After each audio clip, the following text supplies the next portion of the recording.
Boa tarde. Ah, não, assim não dá, né? Não é a gente assim, não é? Não é, não. Desnutrido, não. Boa tarde de previdenciarista, num curso com 10 grandes nomes do direito previdenciário, 9, na verdade, eu tô aqui de coadjuvante. Tem que ser mais empolgado, não é? Então vamos lá, 1, 2, 3, boa tarde. Aí sim, agora sim, de verdade, muito bem. Bom, novamente já passei, mas gostaria de agradecê-los pela presença. Vejo aqui alguns ex-alunos, muito obrigado. Quero dizer, vocês já sabem, eu acho, a maioria, mas que com uma grande satisfação eu assumi este ano... eu mexo aqui, Dri. Eu assumi este ano a coordenação da pós-graduação em Direito Previdenciário do Legale, e a gente tem apresentado uma proposta nossa com um corpo docente diferenciado, incluindo esses professores que passaram por aqui para vocês. Então, convido, inclusive, os ex-alunos que estão aqui a refazerem a pós-graduação. Acho que vai ser diferente para vocês. Acho que, financeiramente, às vezes, vale mais a pós-graduação do que um curso de extensão, porque a gente consegue oferecer um custo-benefício legal. Se a gente tiver uma reforma no meio do caminho, corremos esse risco. A gente vai abordar tudo com relação à reforma, e quem beber água limpa nessa hora certamente vai sair na frente no mercado. Penso que a questão da reforma, o buchicho da reforma, já faz com que os nossos escritórios tenham mais procura, né? Acho que vocês têm sentido isso, e é importante que a gente esteja atualizado para que a gente consiga prestar um bom serviço para os nossos clientes, né? Uma outra questão que chama minha atenção quando a gente pensa no direito previdenciário é o aumento da expectativa de vida do brasileiro, que realmente tem aumentado, e isso faz com que as demandas previdenciárias também aumentem. Então, vamos estudar. Parabéns por optarem por isso hoje. Sabadão, podia ficar em casa descansando. Sei que todo mundo trabalha, fica cansado, tem família. Então, obrigado por virem. Parabéns novamente. Hoje eu tenho o prazer de estar aqui ao lado da Adriane, que falei que eu ia falar em todas, né? De que eu sou fã. Estudo pelas obras da Adriane há algum tempo. Ela é precoce, né? Ela fala, você tá dizendo que eu tô velha quando você fala isso. Não, ela que é precoce, né? Nova aí, tá? Imagina, nada de velha, né? Nossa professora da pós, e que vai falar com vocês hoje, junto comigo, com um tema que ela conhece só um pouquinho, né? Aposentadoria especial. A Adriane é autora de uma das principais obras que nós temos hoje sobre aposentadoria especial, aí disponível no mercado, da editora Juruá. Já fica a dica, aposentadoria especial. E nós escolhemos, né, Dri? Fala um pouquinho. Essa sala foi privilegiada, viu? Porque a gente tem um. E eu deixei para a última sala para a gente sortear. Né? E a gente escolheu 4 temas, então, para conversar com vocês. Mas antes disso, eu vou sortear o livro. Pode ser? Pode? Então tá bom. 2 de março? Tem alguém que faz aniversário no dia 2 de março aqui? Não? Eita, nós. Então vamos lá. Tem alguém que faz aniversário hoje aqui? Não? Não ia fazer o curso no dia do meu aniversário. Ia. Alguém que faz aniversário no dia 9 de agosto? Não, então nós vamos voltar para o 2 de março. Quem está mais próximo do 2 de março aí? 23 de junho, não. Espera aí. Março.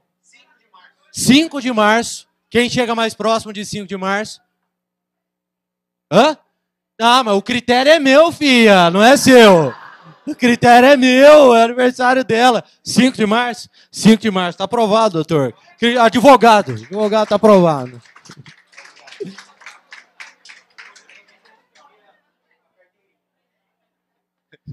Advogado a gente não precisa, advogado, não é? Não precisa provar nada, filho, tá tudo certo, a gente tá em casa. Né? A gente tá em casa, a gente acredita.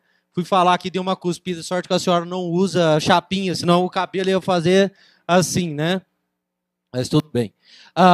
Primeiro tema que a gente vai tratar, eficácia dos EPIs. E aí a Adriane separou pra gente um incidente de resolução de demandas repetitivas. Olha que nome maravilhoso, né? Novo CPC, IRDR. Incidente de resolução de demandas repetitivas sobre a questão do EPI. Esse incidente foi julgado no TRF da 4ª Região.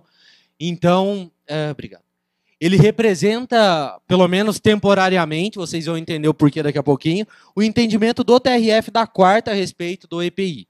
Mas antes disso, eu queria introduzir vocês à matéria, lembrando que o STF, no julgamento do ARE 664-335 de Santa Catarina, ele tem repercussão geral reconhecida, já foi julgado pelo STF esse recurso. Ele tratou da eficácia do EPI como meio, né, de elidir o reconhecimento do tempo como especial. A pergunta que ele quis responder, que ele tentou pelo menos responder, eu acho que até ele respondeu bem, mas tem gerado divergências, a gente vai entender também, é a utilização de EPI dito eficaz é capaz de obstaculizar o reconhecimento do tempo como especial? Uma matéria, na minha visão, infraconstitucional, né, mas que acabou chegando até o STF, e aí ele firmou duas teses a respeito desse tema. Uma, especificamente, com relação ao ruído, e outra, com relação aos demais agentes nocivos. E aqui, quando ele tratou do ruído, ele foi muito feliz, o STF acertou, ao dizer que, no caso de exposição a ruído, acima dos limites de tolerância, não existe EPI eficaz. Não existe EPI, na verdade, que neutralize essa exposição. Não tem como, porque o ruído ele se propaga em ondas sonoras, e ele vai parar, né, onde ele encontrar um obstáculo. E ali, no meio ambiente de trabalho, com ruído, o obstáculo é o nosso próprio corpo físico. Então não adianta você proteger a orelha, seja com EPI tipo plug, tipo concha, que aquelas ondas sonoras vão continuar atrapalhando, né, atingindo ali o trabalhador e gerando possível dano à sua saúde. Então foi muito feliz o STF ao dizer que no caso do ruído, o EPI nunca atrapalha o reconhecimento do tempo como especial. Ele nunca é óbice ao reconhecimento do tempo como especial. Aí o voto continua. Melhor, a decisão continua. E o STF resolve tratar dos demais agentes nocivos. E aqui a gente tem uma pequena confusão na interpretação disso. O STF diz o seguinte: se ficar comprovado que o EPI neutralizou, a palavra é neutralização, se ficar comprovado que o EPI neutralizou a exposição ao agente nocivo, o tempo não deve ser reconhecido como especial. Então, neutralização para os demais agentes é igual a não reconhecimento. Neutralizou, não reconhece. Então, o EPI está lindo. Mas aqui, quando eu chego nos demais agentes, se ficar comprovado uma neutralização, não há reconhecimento. No item 11 da ementa, desse recurso, o STF diz, olha, no caso de dúvida, sempre deve ser reconhecido o direito. Se a gente ler o voto inteiro, a decisão inteira, ela tem quantas páginas mesmo, Drico? Você disse? 136. 136 páginas. De leitura obrigatória. É, melhor do que a da desaposentação, que tinha 350. É. Como a gente é bonzinho, só esse aqui vocês podem. Tá bom, isso aqui tá jóia, porque a desaposentação já foi mesmo, então fica aqui. Quando a gente lê a decisão inteira, a gente chega à conclusão de que a regra é que não neutraliza. E que a exceção é a neutralização. E que alguém deve comprovar que neutralizou. E esse alguém, na nossa visão, é o INSS. Mas isso tem gerado alguma discussão. Nos JEFs, por exemplo, aqui da terceira nem se diga. Quem advoga na área sabe do que eu estou dizendo. O entendimento tem sido de que, olha a interpretação da decisão, tá? Da segunda tese, de que o ônus da prova é do trabalhador. O trabalhador teria que comprovar que o EPI não neutralizou. Ou seja, segundo esses que entendem assim, que o trabalhador tem que comprovar que o EPI não neutralizou, aquela afirmação no PPP de EPI eficaz, ela é igual à neutralização. E nós não entendemos assim, né, Adriana? Sim. Nós não entendemos assim por alguns motivos. Primeiro, que o trabalhador fazer essa prova é o que a doutrina chama de prova diabólica, é praticamente impossível. Ele fazer a prova de que o EPI não neutralizou. Né? E segundo, né, gente, o empregador, ele tem, a empresa aqui, né, ela tem claro interesse na confecção do documento, né? Pensem comigo aqui. Quem preenche EPI eficaz? Empresa. Né? Então, há um interesse de alguém aqui no preenchimento dessa informação. Os TRFs, eles têm entendido, até o momento, ao menos, salvo esse probleminha, que a Adriane vai comentar com vocês, que o ônus da prova é do INSS de comprovar que neutralizou. Mas nos GEFs o entendimento é contrário, ou seja, conclusão prática, fuja do GEF. Porque o GEF diz, você, trabalhador, precisa comprovar que não neutralizou. Faz essa prova? Não faz. E o TRF diz, não, filho, eficácia de EPI é igual a atenuação a níveis de tolerância aceitáveis pelas normas regulamentadoras. Então, foi eficaz. Diminuiu a um nível de tolerância aceitável. Isso não significa neutralizou. E aí o TRF vai bem na nossa visão, né, Dri? Vai bem. Só os TRFs das 5 regiões, né, Rodrigo? Sim. Agora, nós temos um problema, especial, né, federal, que tem julgado... Qual é a leitura que os juizados têm feito? Que, com relação ao ruído, o Supremo decidiu, está tudo certo, não se discute. Com relação aos demais agentes, se eu tiver lá naquele PPP um hidrocarboneto, graxa, óleo mineral, se eu tiver uma enfermeira com agente biológico, e tiver a informação no PPP, EPI eficaz, sim, o juizado vai entender que aquele sim é suficiente para descaracterizar o tempo como especial e vai deixar de reconhecer aquele período insalubre. Por causa dessa discussão dos juizados especiais federais, dessa interpretação equivocada dos juizados, é que acabou gerando esse RDR, esse incidente de resolução de demandas repetitivas, para que o Tribunal Regional Federal, que é onde foi protocolado, distribuído esse RDR, em razão de uma decisão que foi negativa, por constar o sim em um agente químico, um hidrocarboneto, acabou sendo distribuído esse RDR, e ele vale para o TRF4, só que a decisão do IRDR fixou uma tese nada boa para nós. A tese diz o seguinte, que o PPP admite prova em contrário. Ou seja, que caberá ao segurado fazer essa prova de que o PPP não é suficiente, de que ele é suficiente para descaracterizar. Se o trabalhador, se o segurado quiser fazer a prova, ele que faça a instrução probatória no processo, sob pena de não ter o reconhecimento daquele tempo como especial. Pessoal, o voto do desembargador Mauric, que é o relator deste processo, aliás, ele não é o relator, ele que fez o voto fim, o relator do processo é o desembargador Paulo Afonso Brum Vaz, que o voto dele é fantástico, mas o voto que acabou ficando e gerando a tese fixada foi do desembargador Mauric. Ele é completamente contraditório. Depois que vocês puderem, deem uma lida no voto, está no site lá do TRF4. Ele coloca assim, olha, segurado, você pode fazer prova. Viu? Então, primeiro passo, segurado, pede o laudo para a empresa. E aí, o laudo, vai aparecer seu EPI eficaz. Segundo passo, não deu o laudo, então o juiz pode fazer uma perícia judicial. Quem conseguiu fazer perícia judicial no juizado? Fazem. Gente, não fazem. Então, ele colocou ali uns passos, uns caminhos que são impossíveis do segurado conseguir alcançar. Ou seja, é uma prova, jogou para o segurado a prova impossível de ser cumprida. E jogou para o segurado essa responsabilidade, sob pena de não ter o seu tempo considerado. Para vocês terem uma ideia, esse RDR, isso aqui foi publicado dia 12 de dezembro agora de 2017, e o TRF4, eu fiquei pesquisando essa semana passada, que eu estou atualizando meu livro, o TRF4, ele está convertendo todos os processos em diligência, convertendo o julgamento em diligência, para que volte para a primeira instância para fazer perícia e para fazer prova e para reinstruir todo o processo. Gente, pensa.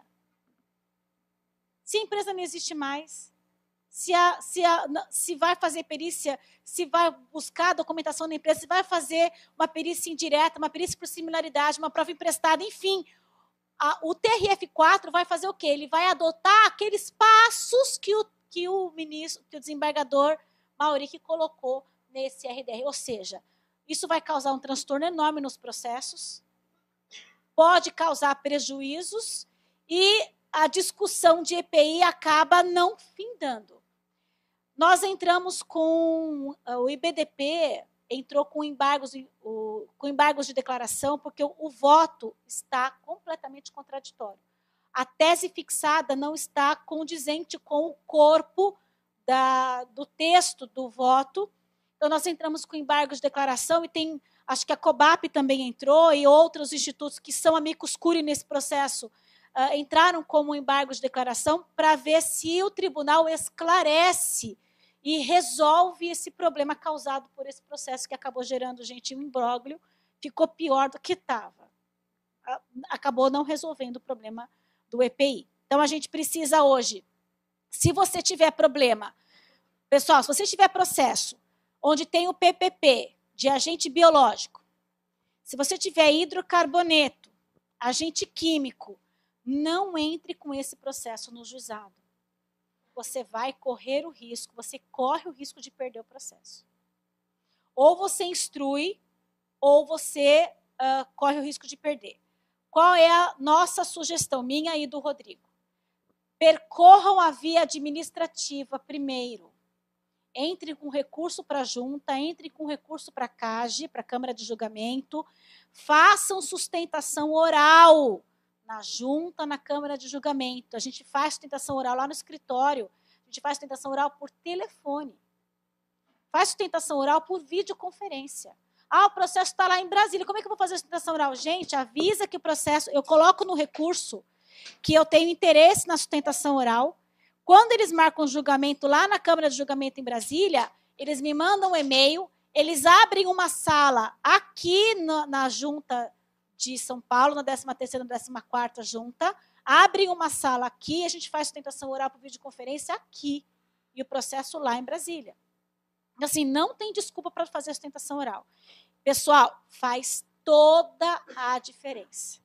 Por quê? O INSS, o Conselho de Recursos, vai usar, nesse caso, o enunciado 21 do Conselho de Recursos, que fala que o simples fornecimento de EPI não retira do segurado o direito ao tempo especial, porque deve ser considerado todo o ambiente de trabalho. Ou seja, o posicionamento administrativo recursal, ele é mais vantajoso, louco isso, do que o posicionamento dos juizados especiais federais. Ou seja, usem a via administrativa mais, porque ela tem surtido mais efeitos do que ações judiciais. No meu escritório, eu mudei a chavinha. Hoje eu faço mais recurso administrativo do que petição inicial. Muita coisa eu vou para o administrativo. Tá, não deu certo, eu já tenho o valor da causa suficiente para entrar na vara federal sem precisar passar pelo GEF. Então, estrategicamente, eu vou para o recurso, posso ganhar o processo na via administrativa e, se não ganhar, eu já tenho o valor da causa suficiente para entrar com a ação nos juizados especiais federais. Certo? Essa é a dica. Se puder entrar com ação na Justiça Federal sem passar pelo GEF, na nossa opinião, seria o melhor caminho. Tá? Mais alguma coisa em relação a isso? Não, acho que é isso. Muito bem explicadinho, muito didático. Acho que a gente já pode passar de tema para o pessoal. Outro tema que a gente separou para conversar com vocês diz respeito ao ruído e a variação da quantificação do ruído para fins de reconhecimento do tempo especial, né? O agente ruído, ele é quantitativo e não qualitativo. Isso significa dizer que, para que o tempo seja reconhecido como especial, eu preciso estar exposto a determinada quantidade de ruído. Não basta estar exposto, tem que estar exposto a determinada quantidade. Tenho que dizer para vocês, por oportuno, que o artigo 70, anotem aí, parágrafo 1º, artigo 70, parágrafo 1º, do decreto 3048 de 99, 70, parágrafo 1º, do decreto 3048 de 99, regulamento da Previdência. Ele diz para a gente que na interpretação da especialidade ou não do tempo, ou seja, na interpretação das normas para fins de reconhecimento do tempo como especial, eu devo aplicar aquela que estava vigorando à época da prestação do serviço. É o tempo rege o ato. Então, para fins de caracterização do tempo como especial, a senhora vai lá, veja a época que o cliente trabalhou, qual é a lei que estava vigorando, é aquilo que eu vou aplicar. O problema é que isso traz algumas discrepâncias. E uma delas, muito clara, aqui. Por quê? Vejam comigo. Quando eu trato do nível de tolerância no caso do ruído, a primeira norma que nós temos, vamos analisar aqui uma linha do tempo, tá? É lá de 1964, o decreto 53831. E ele fala em um nível de tolerância de 80 dB. Aí o tempo passa, o tempo voa, a gente chega em 1997. 5 de março de 97. A gente tem a edição do decreto 2172. E aí, galera, aqui eu tenho um aumento desse nível de tolerância de 80 para 90 dB. 10 dB de aumento. O tempo passa, o tempo voa, a gente chega lá em 18/11 de 2003. E aí, a partir daqui, nós temos uma alteração no decreto 3048 de 99 e o nível de ruído passa a ser de 85 dB, o nível de tolerância. Então, acima de 85 dB, o tempo deve ser reconhecido como especial. A questão é, quando chega um cliente no seu escritório, no meu, no da senhora, no do senhor, lá na Sodera Advocacia, onde seu problema é a nossa alegria, e ele fala, doutor Rodrigo, eu estive exposto a 88 dB. Quando? Desde 1990, aí já começa, fala, 90. Em 90, o que estava vigorando? Era o decreto de 64? Era, legal. Então, 90, decreto de 64, ele estava 88, era 80 o limite, tá ok?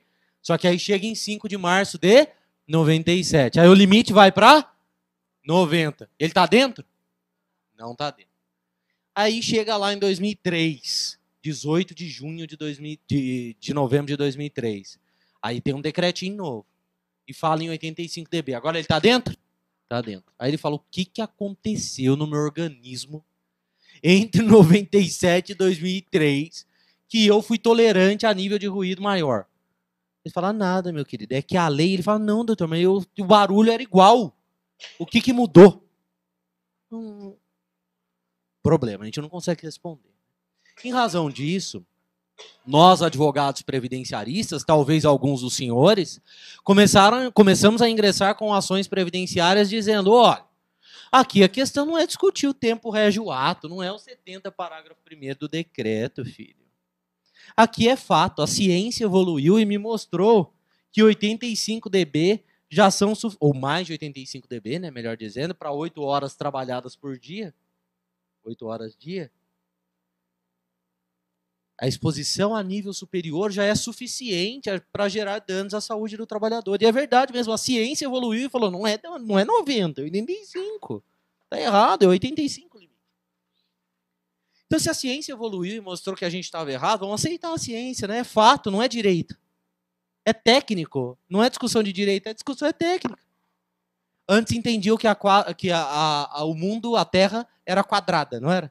Aí comprovaram que não, que era redondo. E aí, no tempo que ela era quadrada, porque eu vou entender que era quadrada e agora que é redonda? Não, é redonda. Não tem discussão. É fato. Naquele período ela era quadrada, agora não, agora ela é redonda. Não pode ser assim. E nós começamos a discutir isso. Então, o que nós defendíamos nos processos? Defendemos ainda, talvez. Em alguns. De 97 para frente, eu não tenho que considerar 90 num período. Eu tenho que considerar 85. De 5 de março, ó, coincidentemente. 5 de março de 97 para frente, eu considero 85.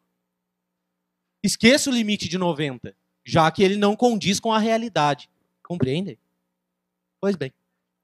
Então, aí chega essa discussão e a gente feliz ganhando um monte de processo, né, André? Tutela antecipada. Lindo.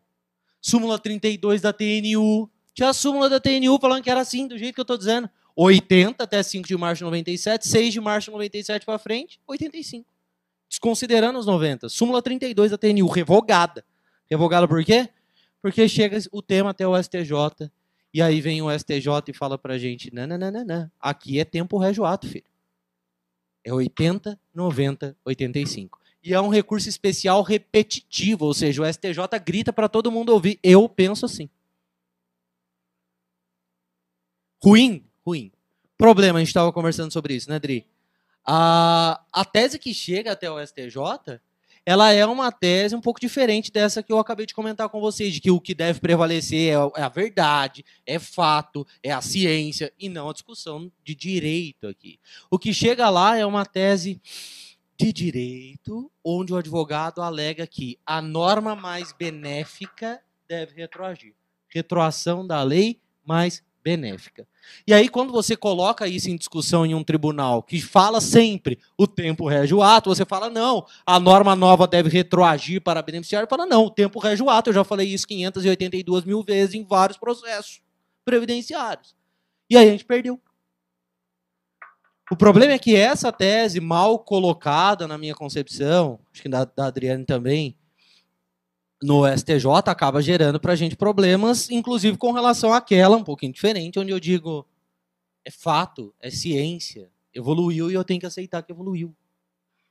Né? Então, hoje, nós temos um problema aí, esse repetitivo, ele não transitou em julgado ainda, tem um embargo de declaração e caberá, em tese, mais para frente, um recurso extraordinário. Pode chegar até o STF. Então, professor, é exatamente isso, pode chegar até o STF, mas eu não sei o que vai acontecer. Certo? Quer falar da 9732 ou eu posso falar? Joia. E aí morreu a tese, né? E todo mundo diz, ai meu Deus do céu, entre 97 e 2003 nós temos um problema.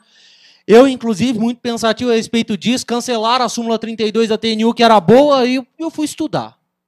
E um belo dia, lendo o livro da Adriane de aposentadoria especial, é fato venéreo isso, né? Os clientes querem falar palavras maravilhosas pra gente, né? Às vezes saem umas pérolas, né? Não é? Aí esses dias eu atendi falou pra mim, ô doutor, aconteceu mesmo, é venéreo. É verídico, né? É verídico, é venéreo.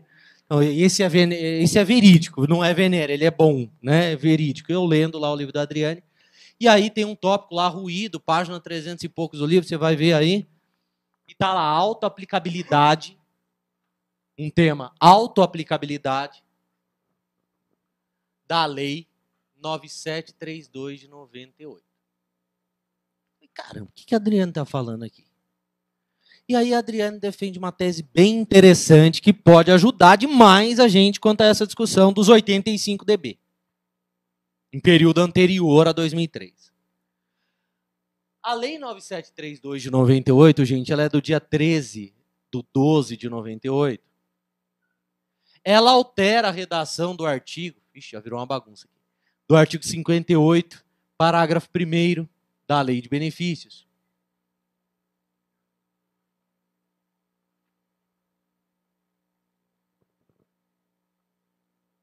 Para dizer para a gente que na análise da especialidade do tempo, para a análise, nós devemos observar a legislação trabalhista. Então, você, intérprete, quando você for avaliar se um tempo é especial ou não, observe quanto ao agente nocivo o que a legislação trabalhista fala sobre ele. E quando eu digo aqui legislação trabalhista, então eu estou me referindo às NRs. Então, o agente é ruído, vai lá na NR, vê o que ela diz sobre o ruído. São agentes biológicos? O que a NR diz sobre o ruído? Sobre os agentes biológicos, perdão. São hidrocarbonetos? O que a NR diz sobre os hidrocarbonetos? Eletricidade? O que ela diz sobre a eletricidade? E aí por diante. E nessa época, quando a lei foi editada, em 98, já estava valendo em vigor há algum tempo a NR15. E a NR15, quando ela tratava do ruído, ela já falava em um nível de tolerância de 85 dB.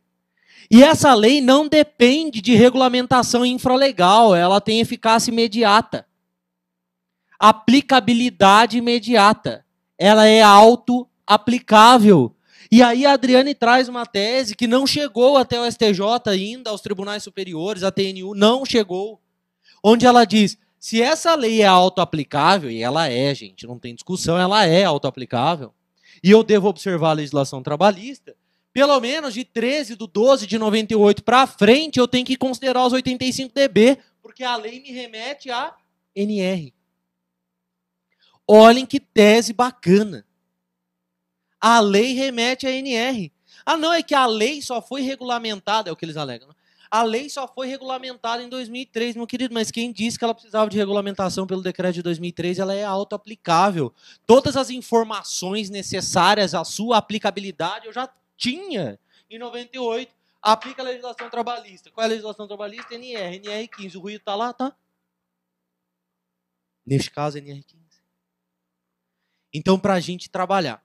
Eu não desisti disso ainda. Tenho que dizer para vocês que eu não desisti. Não me conformo com isso. Ninguém se conforma, né? Acho que isso é muito ruim, o tempo rege o ato.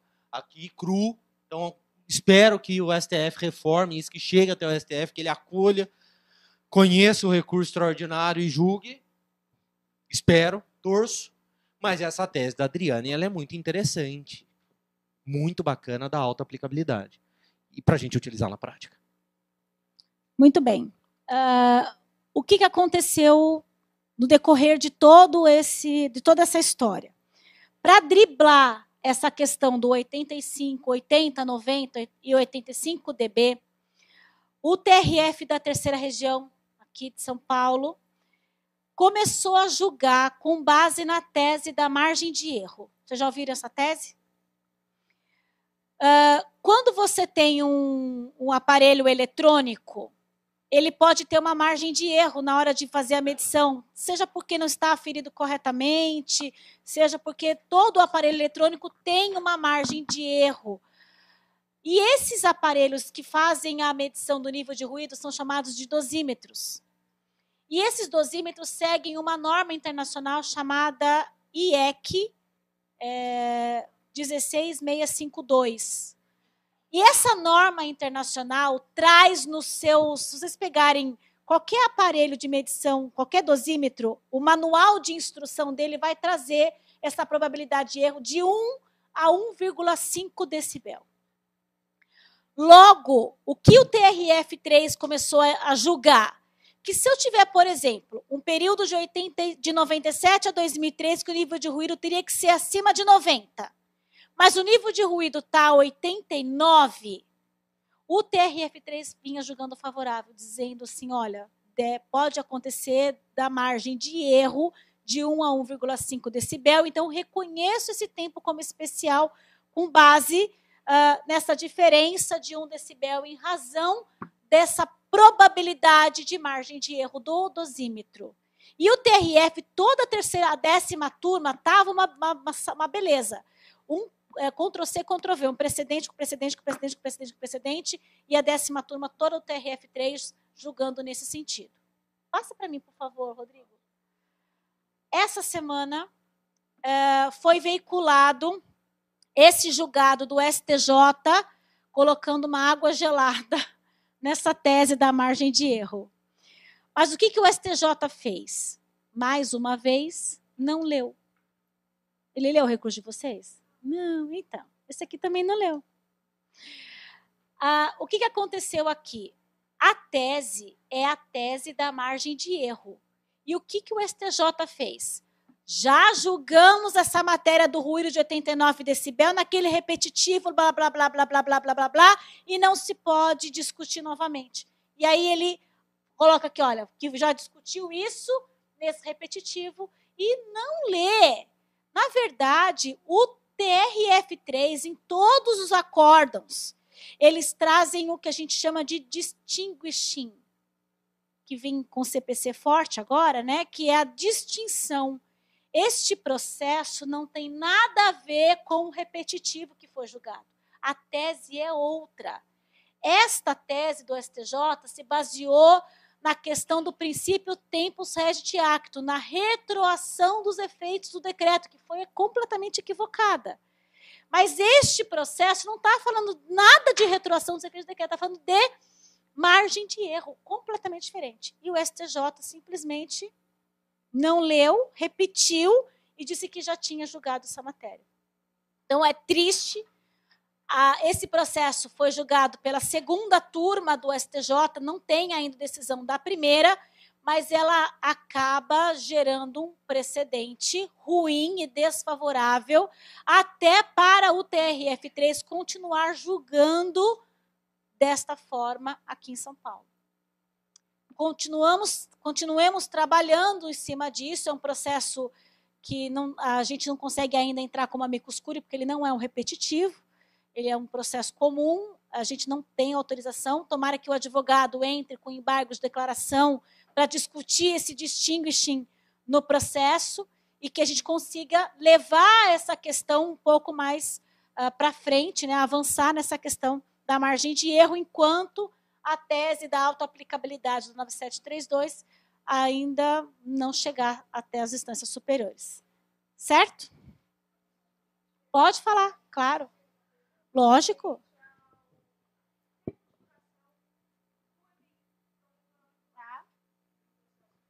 Aham.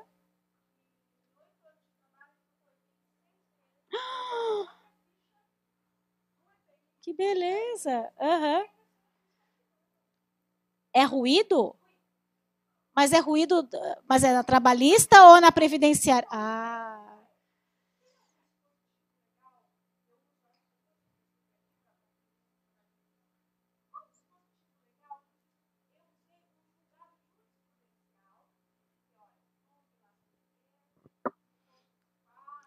Vai depender do certificado de aprovação. Sabe o CA? Certificado de aprovação, você tem que pegar aquele númerozinho do CA. Então, ponto, você sabe o que está falando. Você pega o CA, o que eu faço? Aliás, fica a dica. Quando eu pego um PPP e tem lá CA, por exemplo, lá no PPP, deixa eu pegar uma caneta aqui. Tem aí? Essa para mim, por favor. Se eu pego um PPP, assim, lá no PPP tem um campo que coloca o CA, né, que é o certificado de aprovação. E lá, digamos que o EPI seja o 5745, que é o do ruído. Por exemplo. O que eu faço? Eu pego esse CA, é que o ruído já está definido lá no STF, mas eu pego esse CA, põe no Google, CA 5745, vai aparecer um link. Quando eu peço para imprimir, ele me dá o link do Ministério do Trabalho. Então, ele tem toda a credibilidade, porque é um link do Ministério do Trabalho.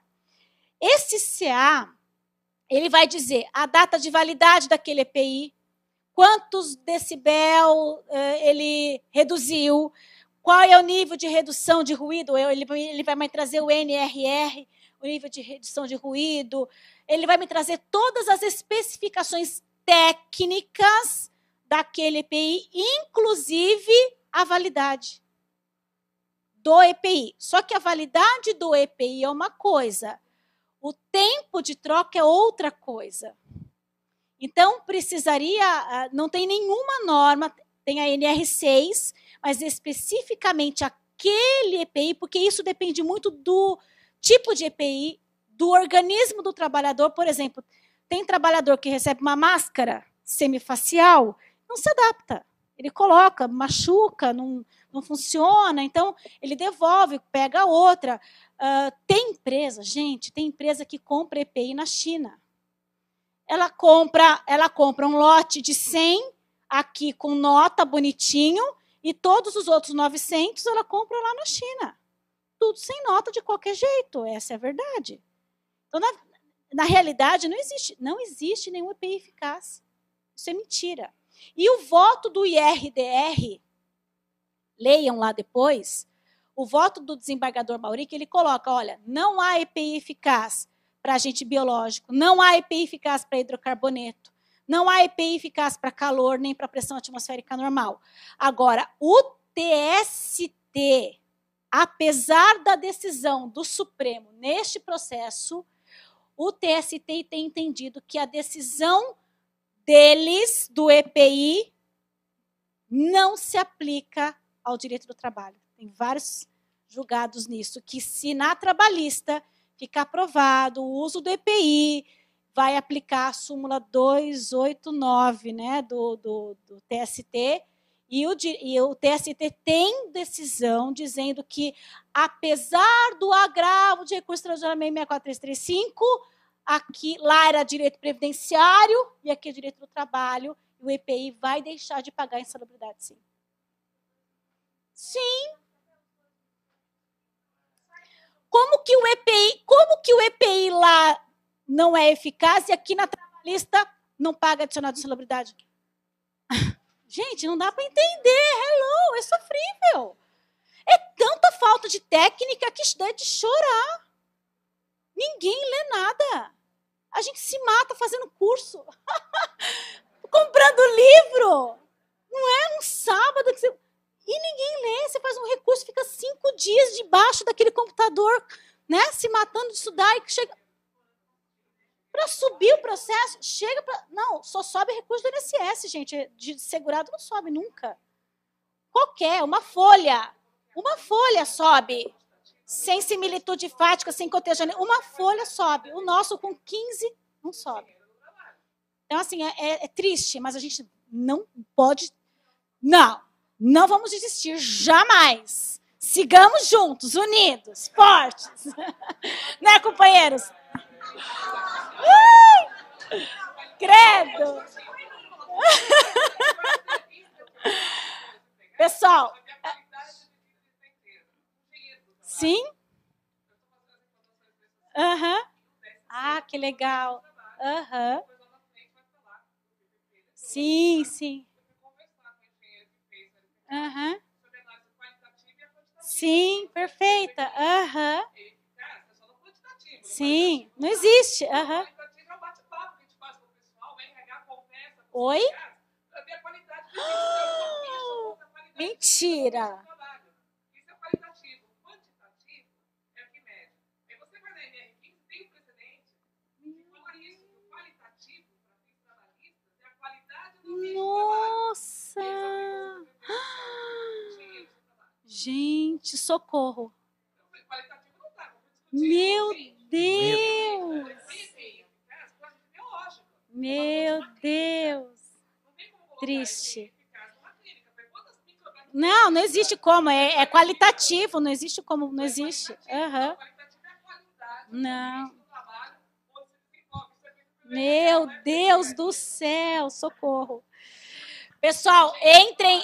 Tem um manual da aposentadoria especial. Legal a resolução. Excelente. Vocês, assim, claro que vocês têm que ler com parcimônia, com uma leitura crítica, tá? Não ler assim, acreditar em tudo que vocês estão lendo, mas é importante que traz muita coisa legal. Resolução 600 de 2017, tá? É o manual da aposentadoria especial. Entra no site aí, Google, vocês vão achar o manual tranquilo. E é bem interessante vocês darem uma lida, porque ajuda muito nas questões técnicas do enquadramento do tempo especial, tá bom? Agora, então, aí o E-Social vai trazer o PP, não é PPP mais. É o PP, que é o perfil profissional, porque ele não vai ser mais previdenciário, ele vai ser geral, e ele será em meio magnético. Assim como vocês pegam o CNIS hoje no INSS, CNIS, tudo bem? Você vai lá no INSS e pega o CNIS, né? Você vai no INSS e vai pegar o seu perfil.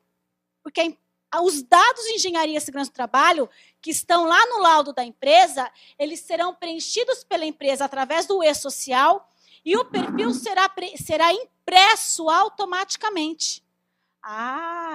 Gente, se hoje um PPP com data errada, com função errada, com não sei o que errado, você vai lá na empresa e fala assim, empresa, dá para você fazer de novo, assim, assim, assado? Acabou, porque vai estar no sistema. Como é que você retifica um CNIS? Um trabalho do cão. É o trabalho que vocês vão ter para retificar o perfil. Só que um perfil tem dados técnicos do laudo. Ou seja, para mudar uma vírgula no perfil, vai ter que mudar o LTCAT da empresa, o PPRA, PCMSO, para conseguir alterar aquele laudo, aquele PPP no sistema. Então, se está ruim, nada está tão ruim que não possa piorar. Então,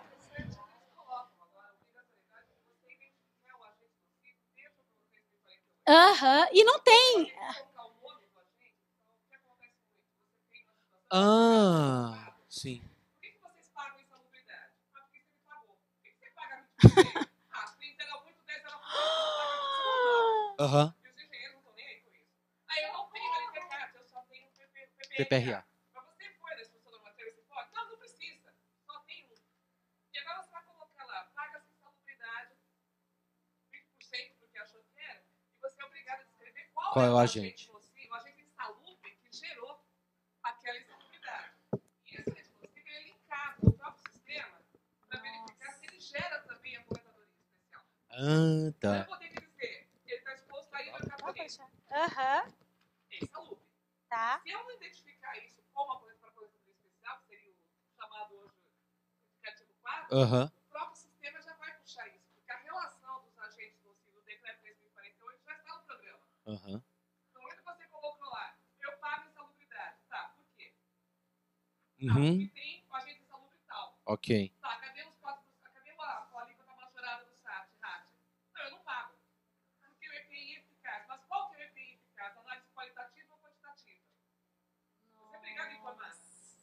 Então, eu fiz uma análise qualitativa, o engenheiro me disse que era bate-papo com outro. Ai. Dessa análise qualitativa, eu cheguei à conclusão de que o EPI era eficaz para mim não Nossa. pagar a alíquota majorada. Então, está amarrado no sistema só. Entendi. A partir de janeiro de 2019. Você já pensou que vem por aí? Por enquanto, o que é obrigatório? Você está falando? Não, por favor. Por enquanto, o que é obrigatório é o ambiente do trabalho. O seu ele veio como uma parede. Você vai ter que colocar primeiro o alicerce, o que é a empresa, para depois colocar Os dados administrativos, os empregados e depois o ambiente. Se eu coloquei que o ambiente da minha empresa é 1060 na planilha, não tem insalubridade nenhuma, como é que eu cadastrei uma verba chamada adicional de insalubridade? E se eu pago essa verba de insalubridade, qual que é o agente insalubre? E esse insalubre ele é nocivo? Daí que vai sair o PP. Você já Nossa pensou? Senhora. Socorro. Aí você pega um engenheiro desse que fala que é análise Gente, Nossa. vai precisar de muito advogado. Graças a Deus. Graças a Deus! Uhul!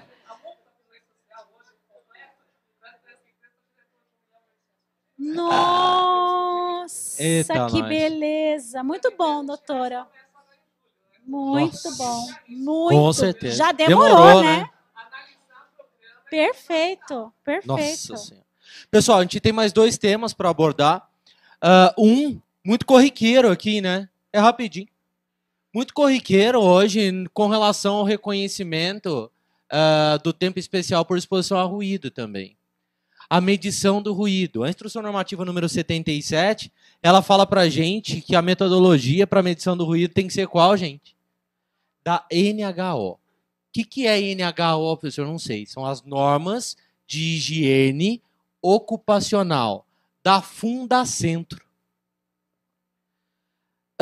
E normalmente o que a gente vê é a utilização, né, da metodologia de cálculo de apuração do ruído pela NR15, que é um pouquinho diferente. Então, ao passo em que a IN fala em NHO e a gente vê NR15, vocês devem imaginar quantos indeferimentos nós não temos com fundamento na metodologia que foi utilizada, que não foi a correta, foi a NR15, quando deveria ser NHO, segundo a IN 77. E aí, eu e a Adriane conversando sobre isso, né? E eu sou bem prático como ela. Quando isso acontece, né? Ela disse em uma das salas, o que eu faço? Entro em contato com a empresa, ver o que vai, não sei como será feito, não vai ser possível, mas acho, né? Entro em contato com a empresa, converso, vejo qual foi a metodologia. A metodologia foi NHO, foi... Então coloca aí para mim, porque o meu cliente tem um indeferimento por conta disso. Ou ele vai ter problema no requerimento por conta Não disso. precisa fazer não precisa refazer o PPP, mas uma declaração separada, em apartado. Perfeito. Não precisa refazer o PPP, porque Perfeito. às vezes passa por um setor, por outro, para Sim, assinar verdade. o PPP. uma declaração separada, olha, usou a metodologia da NHO, já é suficiente.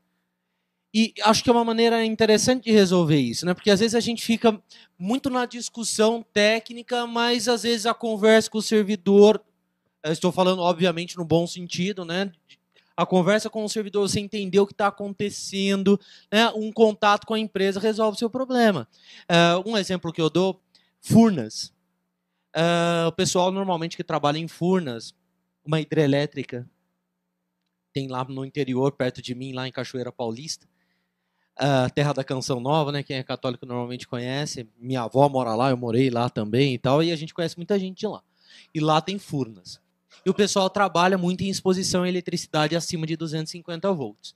E o INSS normalmente reconhece somente o período trabalhado até 5 de março de 97 como especial em exposição à eletricidade acima de 250 volts. Por que até 5 de março de 97? Porque é a data de edição do decreto 2172 de 97, que no seu anexo 4 traz um rol de agentes nocivos, mas a eletricidade não está mais lá. Então, como eles entendem que aquele rol ele é taxativo, como a eletricidade não está mais no rol do anexo 4, agora anexo 4 é o decreto 3048 de 99, né? A época, decreto 2172, anexo 4 também, eles não reconhecem. No decreto de 99, continua a eletricidade não estando lá. E aí, começaram a chegar alguns clientes para mim nessa situação já aposentados. Olhem para vocês verem. Já aposentados. E alguns aposentados há mais de 10 anos. Vocês sabem que isso pode gerar algum problema na minha discussão. Decadência. E aí, o que eu comecei a perceber, Dri? Que os PPPs que eram juntados nos processos administrativos, eles estavam limitados, a data do PPP, limitada a data da exposição, limitada a 5 de março de 97. E não falava nada do período posterior. E aí, no período seguinte, eles trabalharam depois de 5 de março de 97, todos. Até 2010, 2012, 2013, bom, muitos assim. E aí eu disse, por que não consta? Não, porque lá na firma, eles falaram pra gente que como não conta mais eletricidade, é assim, né? Não conta mais eletricidade depois de 97, que não precisa mais constar. E aí eu falei, mas que absurdo, não é isso. O STJ tem um repetitivo julgado sobre esse tema, um recurso especial repetitivo, dizendo que computa como especial a eletricidade 250, acima de 250 volts depois de 97. Pois bem. Bom, olha o número dele aí. Beleza. Ele colocou o número dele aí para vocês. STJ é um recurso especial. E aí, sabe o que eu fiz antes de judicializar? Liguei. Tem o número do RH lá? Tem. Falei, olha, quem é o responsável pelo PPP? Chamou a moça, eu disse, ó, é assim a situação. Vocês podem emitir, não tem problema nenhum para vocês. Emita, é direito do trabalhador, é assim que funciona. Tem que falar de todo período. Se vai reconhecer lá no INSS, não vai, é outra coisa, é comigo. Porque aí, se não reconhecer, eu vou entrar com a ação, mas é o direito dele. Bom, resolvi, gente. Aí começaram a vir os PPPs. Aí, com base naquele recurso extraordinário julgado pelo STF, o 631.240, requerimento administrativo, porque é documento novo, indeferimento à ação na justiça. Requerimento administrativo. Pô, mas olha que interessante, eu não tive que comprovar, né? Pedir uma perícia, por exemplo, no processo, porque eu tinha o PPP que a gente resolveu na conversa. Então, aqui, acho que a primeira dica que fica é a gente tentar retificar isso no PPP, porque se não tiver, vai ser deferido ou indeferido, Adri? Vai ser indeferido. Né? Agora, a Adriane fez um quadro, e ela me mandou esse quadrinho, e a gente não tinha conversado ainda sobre o que um e outro pensavam sobre esse tema. E aí eu vi o quadrinho dela e falei, nossa, mas é isso mesmo. Olhem aqui a quantidade de horas, né, em exposição aos decibel. O professor Sodero fala que ele me critica. Meu pai passou por aqui, né? Passou, né? Ele fala que não tem plural para decibéis, né? É decibel. Não tem plural. Não, porque é igual Pascal, porque é o nome da pessoa que inventou. Decibel é o nome, então é um nome próprio. Saiu um S a mais meu aqui, mas foi equivocado mesmo. Mas é decibel. Então, quando vai falar, o trabalho do meu pai de mestrado é sobre o ruído nas empresas metalúrgicas. Então, ele sabe o que está falando. Né? Sabe. Aí, buzina, porque eu solto uns decibéis direto. E eu fui falar decibel, aí lembrei decibéis, lembrei que era ele falar o decibel, são decibels todo torto. Né? Mas tudo bem. Mas culpa dele. Mas olha que interessante a NR15. Vamos comparar com a NHO, o que acontece. Ó. Para 8 horas diárias, a NR15 diz que eu posso me expor até 85 dB. 8 horas diárias, NHO, 85 dB. Para 5 horas diárias, 88 dB aqui. Agora olha aqui. 88 dB na NHO, 4 horas diárias. 5 horas diárias, 4 horas diárias. Qual é mais benéfica para o trabalhador? NHO, vamos ver mais? 90 decibéis. Decibel. NR15. 4 horas. 90 decibel NHO. 2 horas. Então para. A NHO é mais benéfica ao segurado? Então, como eu indefiro o reconhecimento de tempo especial para o segurado se a metodologia é da NR15? Que é mais prejudicial. O que pode acontecer numa medição com base na metodologia da NHO é, no máximo, uma majoração aqui da medição dos decibel. Vai deixar de reconhecer o tempo como especial. Então, isso é muito legal, uma tese que surge para a gente discutir. Aí depois eu falei para a Adriane, pô, é isso aqui, né? Eu entendo assim por conta disso. Não, é isso mesmo que eu entendo. Eu falei, beleza. Porque a tese é, ora, se esse critério ele é pior, como é que eu deixo de reconhecer se ele está sendo feito neste critério? Ou melhor, se este critério é pior, como é que eu deixo de reconhecer se ele está sendo feito nesse critério? Né? Uma outra coisa que a Adriane chama a atenção, que eu gostei da pontuação dela nas palestras, que nós já demos, só para deixar claro, esse é o pior, né? Eu fiz uma confusão. E se a gente pega um PPP com 84 dB, por exemplo, medido aqui? Da forma pior. Qual é a metodologia NR15? 84 dB. Agora pensem, como advogados, doutores, se medir na NHO, será que não pode dar mais? Já que ela é mais benéfica? Pode ser. E pode ultrapassar, por exemplo, os 85 dB, limite de tolerância atual? Então, para a gente refletir sobre esta possibilidade, pegou o PPP também, ó, com NR15 como metodologia, pedir para a empresa refazer com base na NHO. Porque pode dar aqui uma diferença que ajude o seu cliente a reconhecer o tempo como especial. É evidente que se mediu na NR15 já deu acima dos limites de tolerância, vai. Mas, olha aqui, achei muito legal essa pontuação. E tem uma outra coisa interessante, se você faz ação trabalhista, isso também é uma tese para trabalhista, porque se de repente o perito foi na empresa e fez a medição com base na NR15, você pode mostrar essa necessidade, solicitar que o perito faça, ou até quisitar isso, e colocar que ele o faça também pela norma de higiene ocupacional da Fundacentro, que é, se o objetivo, inclusive, é retificar um PPP ou um benefício previdenciário de aposentadoria especial, você pode solicitar, já que isso está na Instrução Normativa 77 de 2015 do INSS. Então, é importante que também, não só no previdenciário, mas também no trabalhista, isso pode ajudar vocês. Tá? Último ponto, prometemos que vamos fechar agora, daqui 5 minutos. Joia. É a questão do contrato de trabalho na aposentadoria especial, que hoje a aposentadoria especial ela concede benefício. Com 25 anos, vamos colocar linhas gerais, tem 15 e 20, mas a maioria é 25 anos. Ou seja, 10 anos a menos em relação à aposentadoria do homem e 5 anos a menos em relação à aposentadoria da mulher. Não tem idade mínima, não tem fator previdenciário. Então, ela tem umas benesses que a aposentadoria por tempo de contribuição com fator previdenciário não tem. Em contrapartida, ela exige que o segurado deixe atividade especial. Segundo o legislador, o objetivo da norma é protetiva, na medida em que, se eu estou permitindo e dando benefícios para ele, em razão da exposição a agente nocivo, ele tem que sair da atividade nociva, sob pena de ter a sua saúde efetivamente prejudicada, porque o benefício não exige, o fato gerador do benefício não é a incapacidade, né? Não é reparador, é preventivo, ele tira o trabalhador do ambiente antes que ele sofra, de fato, prejuízo à saúde.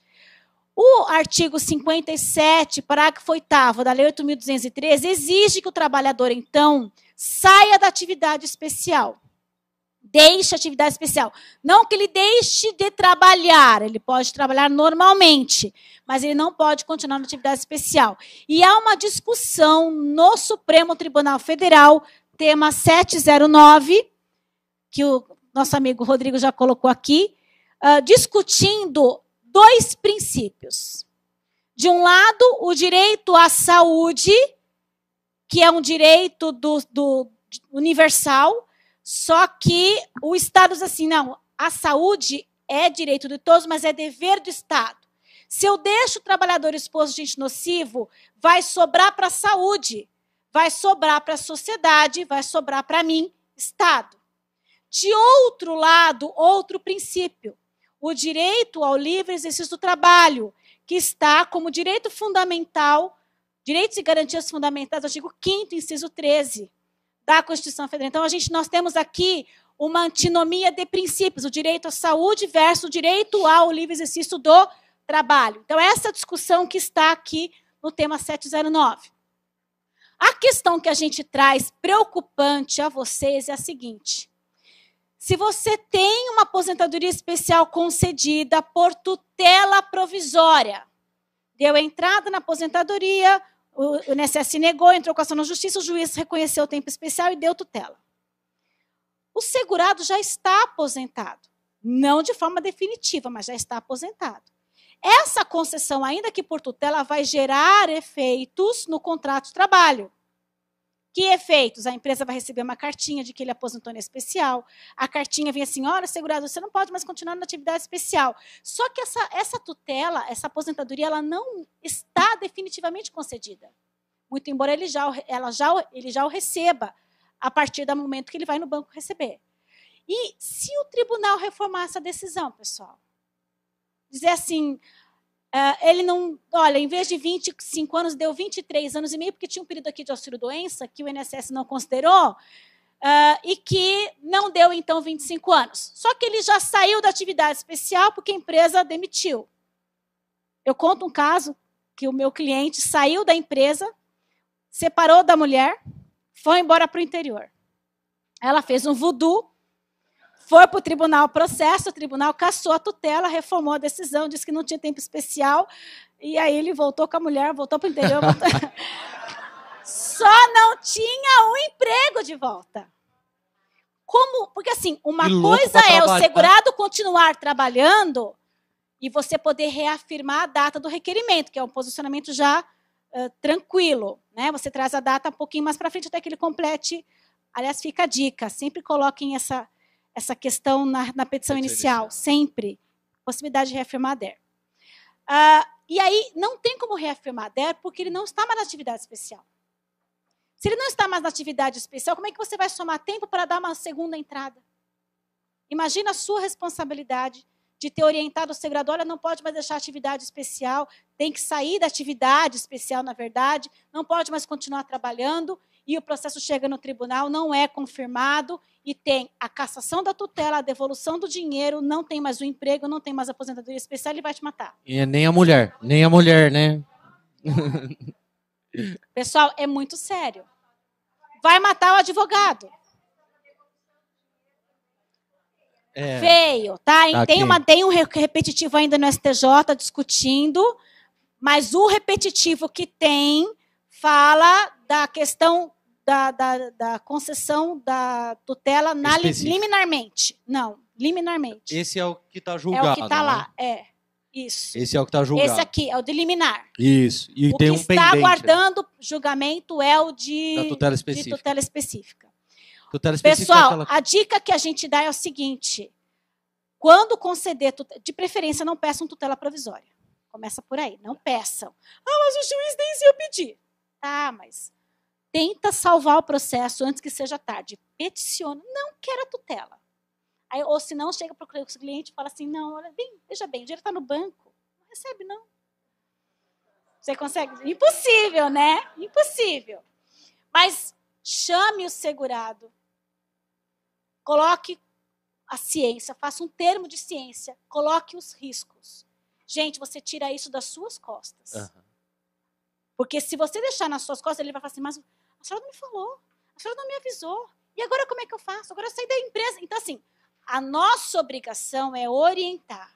Se ele quiser receber, se ele decidir receber, se ele quiser sair da atividade, é problema dele. Mas você tira o seu da reta. Coloca a responsabilidade nas costas dele para evitar o prejuízo para você. E o prejuízo é grande, é enorme, é devastador. E não pense que isso não acontece. Acontece e muito.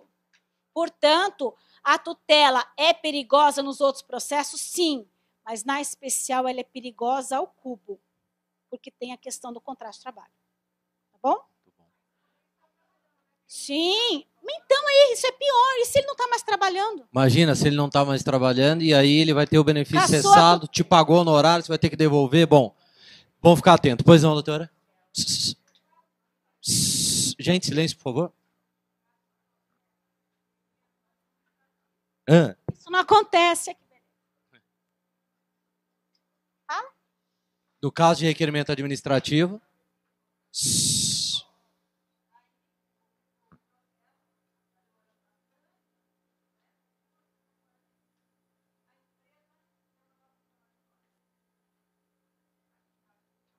Então, doutora, mas a aposentadoria não extingue o contrato de trabalho, né? Só se a senhora tiver em uma situação de estabilidade pré-aposentadoria, que aí é uma outra Mas questão. a estabilidade, né, é pré-aposentadoria. Se ele já Pré-aposentadoria. adquiriu os requisitos, não tem mais estabilidade, né? Agora, se a empresa quiser mandar embora, ela não pode segurar ele lá. É. Não tem nada que obrigue a empresa a ficar.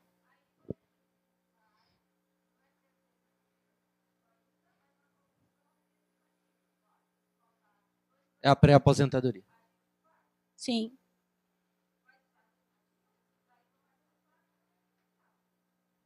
Ai. Não. Se ele não tiver o tempo naquela data que ele deu entrada e ele não conseguir aquela aposentadoria, não vai conseguir. Eu tive casos já que o segurado foi mandado embora com 24 anos e 10 meses. Eu tive um cliente, advogado, que uma judiação. ele optou por pedir demissão da empresa para advogar. Com 24 anos de tempo especial e ele não se ligou nisso. Nossa. E agora ele está suplicando para conseguir um emprego de verdade mesmo. Ele paga para a em empresa. atividade Empresa, eu te especial pra pago, mas me trabalhar põe mais no um ano. ruído. Me põe no ruído, por Eu favor. largo da advocacia, eu preciso trabalhar 1 ano em atividade especial. Olhem que loucura isso, né? Tomar muito cuidado. Pessoal, eu queria agradecer novamente a presença, dizer que tudo que vocês tiveram aqui hoje foi um gostinho da pós-graduação em Direito Previdenciário, que eu espero revê-los aqui. Os alunos novos e também aqueles que já foram alunos serão todos muito bem-vindos, de coração mesmo. Selfie, E a Adriane gosta sempre de uma selfie. E nós vamos falar... Peraí, calma, peraí que eu também vou, mas peraí. A única coisa é que a gente tem que sair sorrindo, né? Essa hora sem tão cansado, mesmo com fome. Então nós vamos falar palavrinha mágica do advogado, que sempre fica feliz, né? Que é alvará, né? Alvará sempre deixa as pessoas felizes. Então vamos lá, 1, 2, 3 e... Alvará! Tchau, gente. Bom descanso. Obrigada a todos. Obrigada.